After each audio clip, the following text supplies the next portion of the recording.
everyone to the Will Fancy Memorial Lecture. And yeah, we will get cracking on. So yeah, David, would you like to take it away? Great. Good morning, everyone. Yeah, I'm looking to see if I can find where I've got my slideshow. I think this is it. I'm going to try and share a screen, which, no, that's a flyer. That is not, that's just the flyer for the event. Let's have another go. It's just a little bit scary when, so right up until the beginning of this meeting, I could say, oh, here we go. Do we have a slide? It is the flyer. So this is me. Okay, so my topic is community solutions to climate change and the experience of the Citizens' Assembly, which is which happened earlier this year and has implications for community energy and the community. So just to give a bit of context, 10 years ago, Bristol wasn't worried so much about solving climate change as dealing with the possibility that we might run out of oil before we had enough renewable energy. And I think it's quite interesting to, so this report was commissioned by the Green Capital Partnership, and it was a discussion at the Green Capital Partnership of what was the most important thing that we could do in the lead up to applying to be European Green Capital. And the discussion that, well, you know, we're a port city. If we ran out of oil, things would be terrible. So, you know, climate change, global warming, yeah, really important. But this is much more important. And this was only 10 years ago. So I put that up as a historic reminder of how things can change quite quickly. And the 10 years that we've got till 2030, a lot could be accomplished. So soon after that, the Green Capital Partnership organized an event called Zero Carbon Bristol. Is a zero carbon future possible? And the question was, can we get to carbon neutral at all? And we had two speakers. We had a lot of speakers, actually. We recorded them all. All the videos are still available. We had the Zero Carbon Britain. We had the Centre for Alternative Technology presenting their vision of how you can get to Zero Carbon Britain. And actually, the day of our event in Bristol was the day they launched this report in Parliament. And it recommended a whole bunch of measures. And interestingly, if you look from 1 to 10, spot the missing one. Solar energy doesn't appear there at all, because in 2010, solar energy was so expensive that you weren't considering using it, although the next year feed-in tariffs arrived. And this was one version of how we thought Britain could get to carbon neutral. From the World Future Council, we had Professor Herbie Girardet presenting the report, 100% renewable energy and beyond for cities. And what I thought was exciting about this was it was a city-based vision. If you were looking at what the Centre for Alternative Technology were wanting to do, it was land use change and everything. You could only imagine doing it with massive legislation, massive political will. And Herbie Girardet was saying, well, a city can get to 100% renewable energy, and you can do that on your own, if you like. You could be an exemplar. You don't have to ask permission from your government. And that was really inspiring vision. So a couple of years later, myself and some buddies, looking at the feed-in tariffs, decided that we could, somebody's crackling there, we decided that with the feed-in tariffs, we would explore what you could do with the feed-in tariffs. And by 2013, I was sort of presenting the history. The picture on the left is the roof of Hamilton House in Stokes Croft, and over to the right are roofs that we put solar on in Lockleys. We had a very simple marketing message, just a little flyer that we put out. We want to do streets of solar. It's not going to cost you any money. It's going to create jobs. It's good for the environment. It's good for Bristol. The solar on your roof is going to be free. Are you interested? And 100 people came to meetings in Lockleys. We were lucky enough to get the front page of the Post. It had a little article inside that said solar panels could cut your fuel bills. And we went ahead and put solar on a few roofs. And when I was putting these slides together, I realized that one single slide had a picture of a whole bunch of roofs in Lockleys. These are our installers putting solar on ordinary people's houses in 2011 and 12. No, 12 and 13.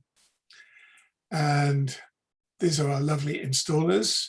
And they actually formed a group of Bristol installers, formed a cooperative, Bristol Area Solar Installers Cooperative, to do this project and what we thought might be many more, but things slowed down after that. And what slowed down was that the subsidies that the government were paying, the feed-in tariff, were cut. And at the same time, though, the cost of installing solar came down.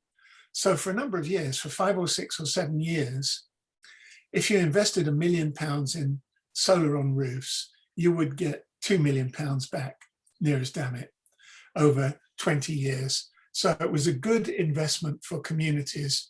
But because the cost of the solar panels itself was coming down, the actual amount of solar energy that you would get was going up. But eventually in 2018, David Cameron finished, and I quote, I don't mean to use a rude word, but to use his expression, he cut out the green crap. And by 2018, there were no further subsidies for community solar, and communities were wondering what they could do. But what did come along was another boost for thinking about getting to carbon neutral. We had Extinction Rebellion. This is me and a bunch of my Quaker Earthquakes affinity group outside Blackrock in London, trying to eat paper money in a kind of sketch. And there was Extinction Rebellion, there was Greta Thunberg, and there was David Attenborough, all putting forward a much stronger message.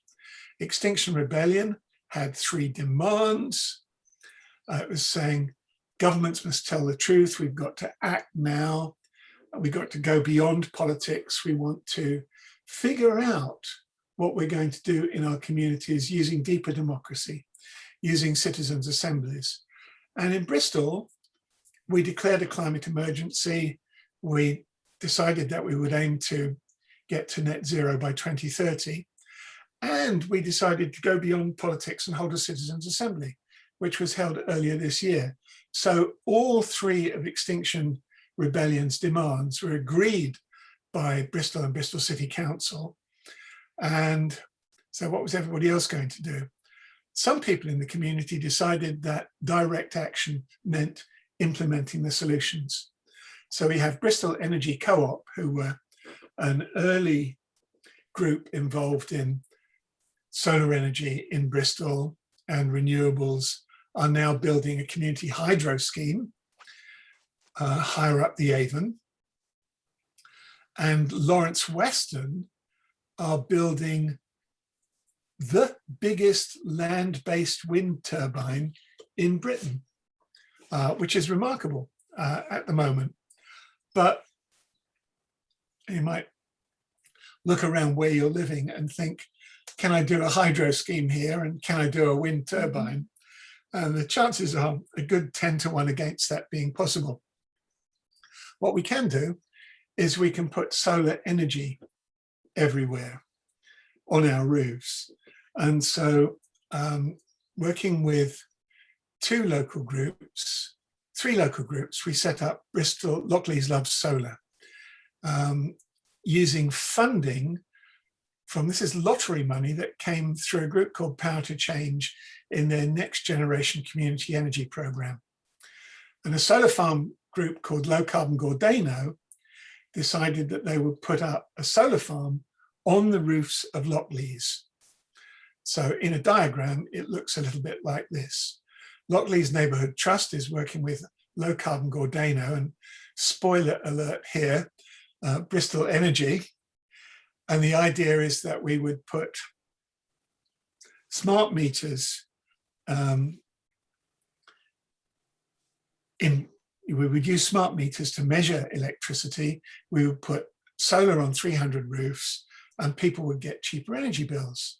So you have your normal energy bills coming in from Bristol Energy for electricity and gas with standing charges and then actual units used. And we persuaded Bristol Energy that they were going to support our project and they would monitor the solar on people's roofs and track it, and that people would get the solar energy that they used from their own roofs at a discount on their energy bill. So you'd get solar panels put on your roof for free, and then you would buy the electricity that was being generated on your roof at a discount. Brilliant. And then, of course, what happened was COVID came along, which was a big enough hiccup for our project, and Bristol decided to sell off Bristol Energy, which didn't quite kill the project dead, but it was a very serious hit. And we were left wondering again, what do we do next? And interestingly enough, I have no idea what the next slide is, but it's about what we did next. Okay, this is another point. During the course of the project, what was happening and what's been happening for the last 20 years actually, is that the cost of solar has been getting cheaper and cheaper and cheaper. And it's past the point at which there is any other way of generating energy that's cheaper. It's cheaper than the cost of generating fossil electricity. So community groups are saying, well, if solar's so cheap, maybe we don't need to use subsidies anymore anyway. Maybe there's an economic way of figuring this out, which is what we were trying to do in Lockleys.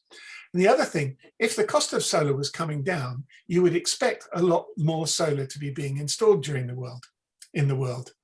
And the guy who wrote that article, Cost of Solar is Insanely Cheap, Solar's Future is Insanely Cheap, every year he adds a dot to this graph, which is published in Wikipedia in an article called Growth of Photovoltaics, meaning solar panels. And you can see it's a straight line, but it's a straight line because the axis on the left is logarithmic. Every step up is times 10. So the amount of solar has been growing exponentially in pretty much a straight line. If you took this graph to a school and said, okay, kids, where do you think this line's going to go? Let's pin the tail on the donkey. Then you would expect a line that looks like that, or maybe that. And you'll see I've only carried it on to 2032. I haven't gone as far as 2050, which is when our governments are wanting us to get to carbon neutral. Why didn't I go to 2050? And the answer is, can I put another line in, which is how much electricity the world actually generates. And solar crosses that line in 2032, not in 2050. 20 years before our governments were saying we have to decarbonize the world, solar, following a natural technology growth curve, passes that point. And I've put in world energy consumption. Electricity is only part of the energy we use. We use, fossil fuels for vehicles and so on. But if you put in total world energy consumption, somewhere around 2032, solar energy would be supplying all the world's energy. Apart from one other little inconvenient fact, or convenient fact, wind energy is on almost exactly the same growth curve. So there's a pincer movement to see whether wind or solar gets to supply half the world's energy first. But around about 2032, we're going to be in quite an interestingly cozy situation. So the question is, so what are we going to do in Bristol to get with that? And I just want to illustrate something here. This is a sort of dippy little graph. Our council has decided, like any government, we have to reduce emissions. It gets increasingly hard to reduce emissions to zero without actually introducing fossil energy. And it used to be said that the best renewable energy is the energy that you don't use. The cheapest energy is the energy you don't use. If you insulate your loft, you're going to cut your energy use. But you get a law of kind of diminishing returns. After all, the more you try and cut your emissions, the harder it gets. Whereas the more you try and install renewables, the easier it gets, because it gets cheaper and cheaper. So just bear that in mind. Okay, strategies. At the city level, we have a couple of initiatives, one called City Leap and one called Bristol One City, about how we're going to tackle climate change. I just nicked this graph, and the point is we're looking at transport, we're looking at buildings, we're looking at decarbonizing heat, which means getting rid of the gas grid, not something I think is necessarily the best idea, and bringing in renewable energy. With 10 different things in the strategy, and the principles are that it should be fair, it should be collaborative, it should be transformative, that we should learn from it, and it should be based on evidence, facts, science. And then in the evidence base for the One City climate strategy actually calls for having solar panels on half the roofs in Bristol by 2030. So that's solar on 96,000 buildings. It's 500 megawatts, 600 megawatts, 500 megawatts, which the city thinks will cost about 600 million, which is interesting because they're using out-of-date figures. The figures that we got from working with Lockleys Love Solar is that it will cost about 300 million. And we had a citizens' assembly, and we had citizens' assembly in the Zoom age, right? This was, it wasn't a physical meeting, it was a collection of meetings where 60 Bristol citizens were chosen at random, but in a demographically fair sample. And they discussed three things, actually. They looked at climate change, they looked at transport, and they looked at health. And they came up with a bunch of recommendations. And for climate change, I've got them here. And it's the councils to take a lead on upskilling and training, working with business, and improving the energy efficiency of every home. The two most important things I thought are that the community is confused about what's on offer. So they want a one-stop shop where you can go and find out what you can do. Don't let's have competing offers from all over the place. And they want a pilot program where you can see a whole street that's being converted. This is nice and simple and makes complete sense. And they want this done within the next couple, 3 years, so that we can see what we do across the city and people have got a sample to look at. David, it's almost been 20 minutes. Are you okay to sort of wrap up? Okay, yeah. Just another few minutes and we're there. Okay, and here is the third thing. A new bunch of lottery money came out called Climate Action Fund, and the Green Capital Partnership applied for it. And half a dozen neighbourhoods, or 4 neighbourhoods, Lockleys East Side, Ambition Lawrence Weston or Lawrence Weston, and BS 13, together with other groups, Bristol Disability Equality Forum, Ashley Community Housing, that Andy is very closely connected with, and so on, are putting together a program which could have as much as 3 million in funding. And the idea that's being discussed now is that the Citizens Assembly that wants a one-stop shop and a whole street demonstrator could be sandwiched between what the citizens want and the city wants, could be this community climate action program, and it could develop the one-stop shop and the whole street demonstrator. So we have a community-based project to deliver what the citizens want, working in the direction of what the council's vision is for the city. And right, this is just very quickly, this is the kind of mess that we've got in the city. Dozens of community groups, and they could be working with, this is a slide from a few years ago, they could be working with all kinds of partners. But if you really simplify it, this is complicating it, but really simplifying it, what we could be offering people is warmer homes, cheaper energy, and free solar panels. And we could make it a simple thing, the Bristol Energy deal, you could simplify it more still, warmer, cheaper solar. And the main point, from my point of view, is this could all be community owned. That's the potential. And my last few slides were just illustrating that the cost of solar is so cheap that we could sell it to people for less than the current wholesale price of energy.